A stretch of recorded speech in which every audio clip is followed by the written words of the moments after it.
Hello hi नमस्कार, मैं हूं अनोखा अंकित और ये है ओए क्रिकेट का यूट्यूब चैनल।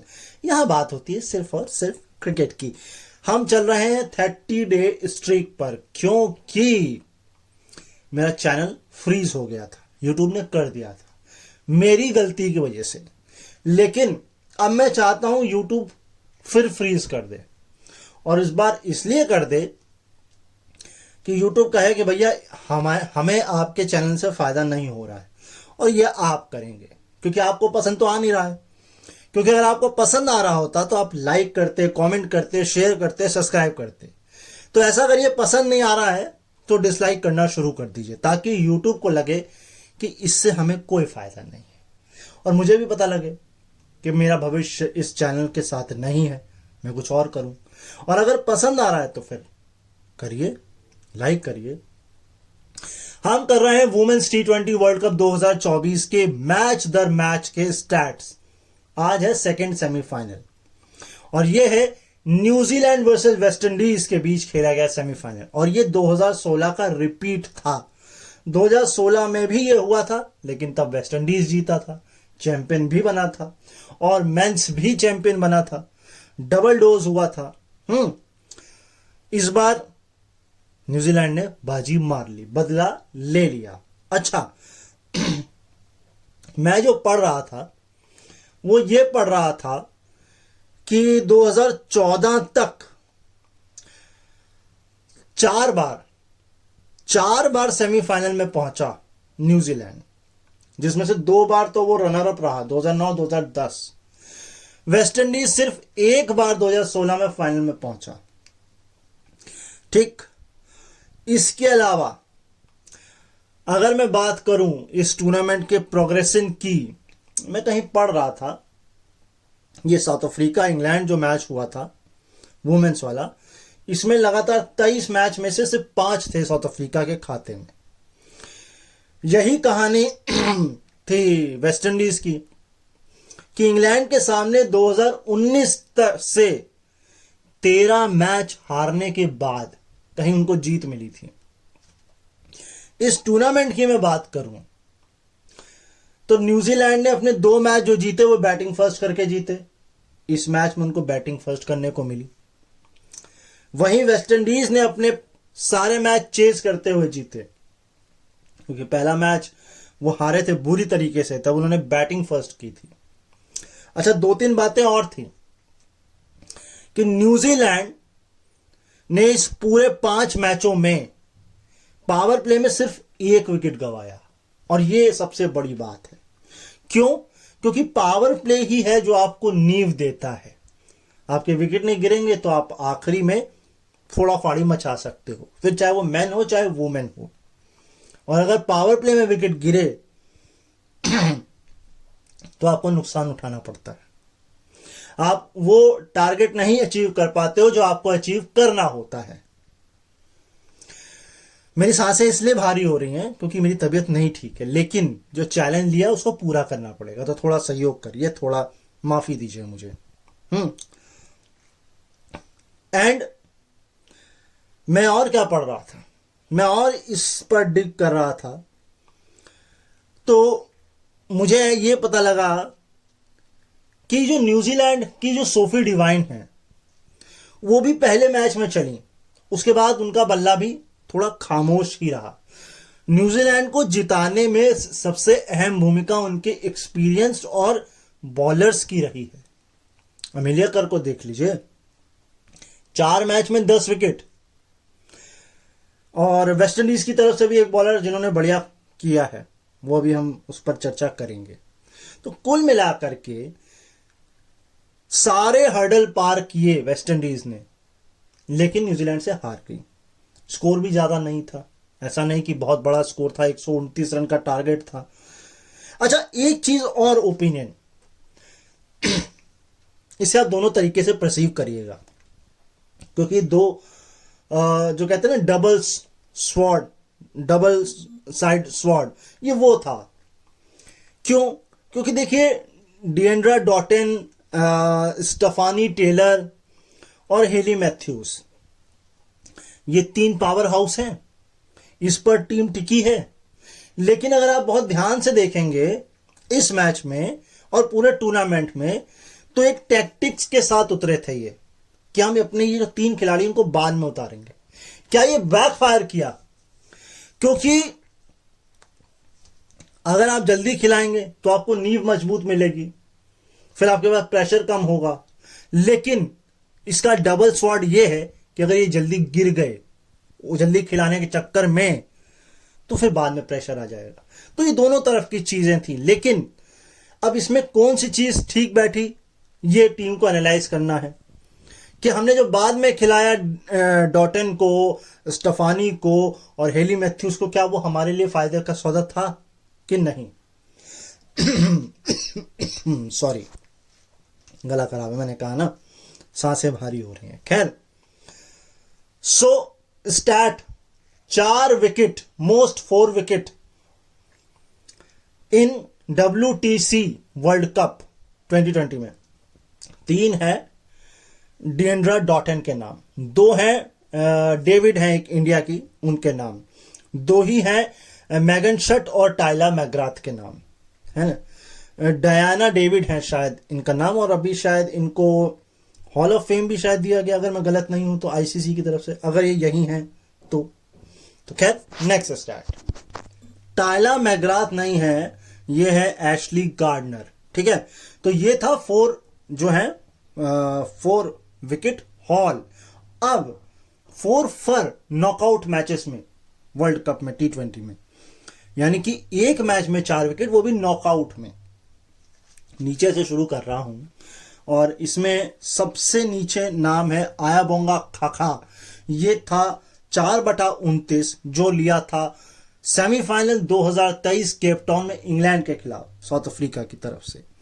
अब है Sharjah 2024 semifinal, Deandra Dottin New Zealand के खिलाफ 4/22। 2016 Wankhede stadium Mumbai, West Indies के खिलाफ, जी हां जी, सोफी डिवाइन 18 रन देकर के 4 विकेट, 22 रन देकर 4 विकेट, सॉरी। इसके ऊपर अब है 18 रन देकर 4 विकेट मेलबर्न 2020 फाइनल, और यह किया था कारनामा किसने? हां जी, मैगन शट ने, इंडिया के खिलाफ 4/18।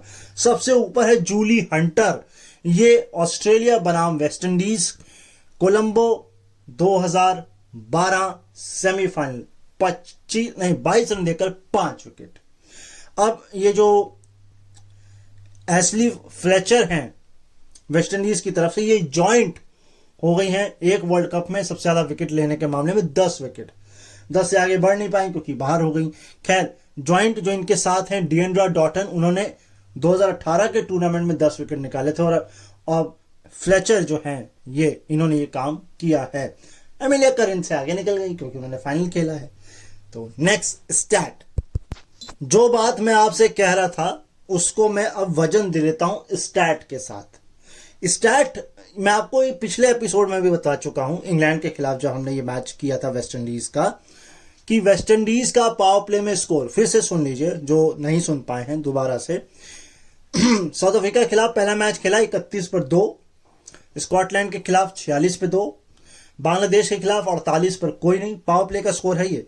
67 पर कोई नहीं इंग्लैंड के खिलाफ, और अब इस मैच में 25/2। तो मेरा जवाब आपके सामने है कि अगर आप बिठाएंगे डॉटन को, स्टेफानी को एंड मैथ्यूज को, तो फिर ये होगा, और जब ये होगा तो फिर प्रेशर आएगा।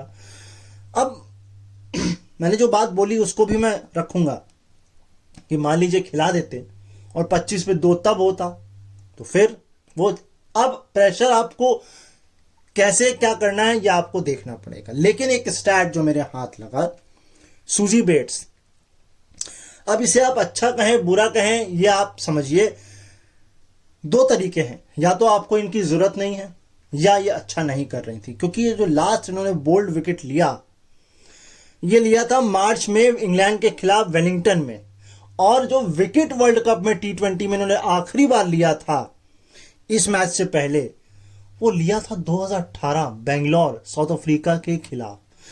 तो इन 8 सालों में क्या सूजी बेट्स 2 वर्ल्ड कप निकल गए, एक 20 का, एक 23 का, मेरे को तो लगता है एक 18 का भी निकला, और एक 20, एक 18, एक 23, ये 3 निकले। तो क्या इन 3 में हमको जरूरत नहीं पड़ी? क्या ये इंजर्ड हुई? क्या हमें इन पे भरोसा नहीं था? और क्या इनका परफॉर्मेंस बहुत खराब था? क्योंकि ये लेजेंड है सूजी बेट्स। ऐसा नहीं है कि ये कोई ऑर्डिनरी बॉलर है या ऑर्डिनरी ऑलराउंडर या खिलाड़ी है। She is a legend player. तो ये सोचिएगा जरा। अगला स्टार्ट। चीजें कुछ रिपीट होंगी, लेकिन जो लोग पहली बार सुन रहे हैं उनको पता लगेंगी।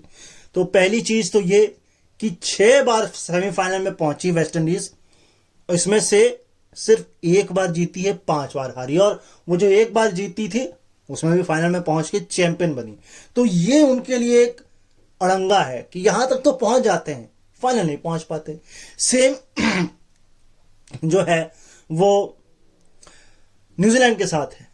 तीसरी बार सेमीफाइनल में पहुंचे हैं, तीसरी बार फाइनल में पहुंचे हैं, जिसमें से 2 बार रनर अप, और वो भी पहले 2 एडिशन में, क्योंकि 2009 में T20 वर्ल्ड कप की शुरुआत हुई थी। 9 और 10 दोनों बार न्यूजीलैंड फाइनल में पहुंचा, लेकिन रनर अप रहा।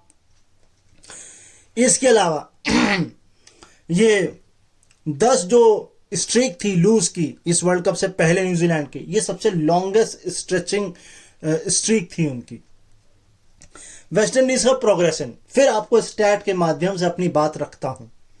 पहले 15 ओवर में 72 पर 5 विकेट, 4.8 की रन रेट से। मेरे सवाल का जवाब देख लीजिए, आपके पास है, जिसमें से 2 25 रन पे गिरे थे 6 ओवर में। उसके बाद आखिरी के 4 ओवर 16 से 20, 48 पे 3 और रन रेट 9.6। अब आप सोच लीजिए आपको विकेट कहां बचाने हैं। और अगर ये 72 पे 5 नहीं होते तो ये मैच आराम से जीत लिया होता, क्योंकि इतना प्रेशर लेके आपको आखिरी के 4 ओवर में तेज नहीं खेलना पड़ता। तो खैर कोई बात नहीं, नेक्स्ट स्टार्ट। अब आ जाता है एक पूरे टूर्नामेंट में WC T20। ये WTC याद आ रहा है यार, जब से इंडिया का खतरा मंडरा रहा है। खैर नीचे से शुरू कर रहा हूं। वैसे तो 2018 में 10 बताया है मैंने, डिएंड्रा डॉटन, लेकिन हो सकता है कोई और भी हो इससे बड़ा, लेकिन वो साल इसमें नहीं दिया है। नाम भी नहीं दिया है। जो नाम दिया गया है वो 23 है, सोफी एकेल्स्टन, इंग्लैंड की तरफ से 2023 में 11 विकेट। जेएल हंटर 2012 ऑस्ट्रेलिया की तरफ से 11 विकेट। 12 अब अमेलिया अक्कर 2024 न्यूजीलैंड की तरफ से, एंड 13 पर 2 हैं। एक है मैगन शट या शुट, मैंने दोनों ही नाम सुने हुए, कोई शट बोलता है कोई शुट बोलता है, लेकिन ऑस्ट्रेलिया की तरफ से 2020 में 13 विकेट। और एना स्रप्सॉल 2014 13 विकेट, यानी कि 13 से ऊपर किसी गाड़ी गई नहीं। हो सकता है फाइनल में मैगन शट की चली गई हो, अमेलिया कर की चली गई हो, या फिर 13 पे बराबरी हो, लेकिन ये आप लोगों के लिए स्टैट था। नेक्स्ट, तो चलिए अंतिम स्टैट इस वर्ल्ड कप में, या यूं कहें कि सबसे ज्यादा छक्के T20 वर्ल्ड कप में किसने किसने लगाए हैं। 9 इस टूर्नामेंट में लगाए हैं डिएंड्रा डॉटन ने 2024 वेस्ट इंडीज की तरफ से। 2020 में 2 खिलाड़ियों ने 9 छक्के लगाए थे, और एक थी इसमें से इंडियन, शेफाली वर्मा, नहीं हाँ शेफाली वर्मा थी शायद, हाँ शेफाली या स्मृति, मैं कंफर्म करता हूं। दूसरा कंफर्म है एलिसा हेली। एंड 9 थे 2010 में डिएंड्रा डॉटन के एक बार फिर, और 13 के साथ नंबर 1 पर हैं हरमनप्रीत कौर, 2018 में मारे थे। लेकिन ओवरऑल T20 वर्ल्ड कप में 31 छक्के मार चुकी हैं डिएंड्रा डॉटन, और इसके बाद अगर किसी ने मारे हैं तो वो 19 हैं, मोस्ट टू मोस्ट। यानी कमाल है डिएंड्रा डॉटन, लेजेंड है ना। तो मैं जरा 9 कंफर्म कर लूं, शेफाली है कि स्मृति है। यस, शेफाली वर्मा है 9 छक्के। तो मैडम आपको क्या हो गया है? हाँ है, थोड़ा अच्छा खेलिए मैडम। अब जहां से मुझे लेनी होगी विदा, और मैं अच्छा खेल रहा हूं इस YouTube चैनल के साथ, भाई थोड़ी दया दिखा लो यार, थोड़ा प्यार दे दो मुझे, सब्सक्राइब कर लो, लाइक कर लो, नहीं तो ऐसा लगेगा बहुत देख रहे हैं मेरा चैनल। खैर घंटे तो बढ़ रहे हैं, सब्सक्राइबर नहीं बढ़ रहे, तो मोनेटाइज नहीं होगा भाई, पैसा कमाना है मुझे भी है ना। तो थोड़ी सी दया दिखाइए। लेकिन जाने से पहले जो मैं कहता हूं वो कह के जाऊंगा। अपना ख्याल रखिए, मुझे अपने दिलों में याद रखिए। कल फिर मुलाकात होगी आपसे, यस, फाइनल के साथ। WTC अरे नहीं यार, WC T20 2024 के फाइनल यानी कि south Africa versus New Zealand match के स्टार्ट के साथ। और फिर परसों देखते हैं क्या शुरू करते हैं। सरप्राइज आएगा आप लोगों के लिए। तो चलिए कल मिलते हैं, तब तक के लिए नमस्कार।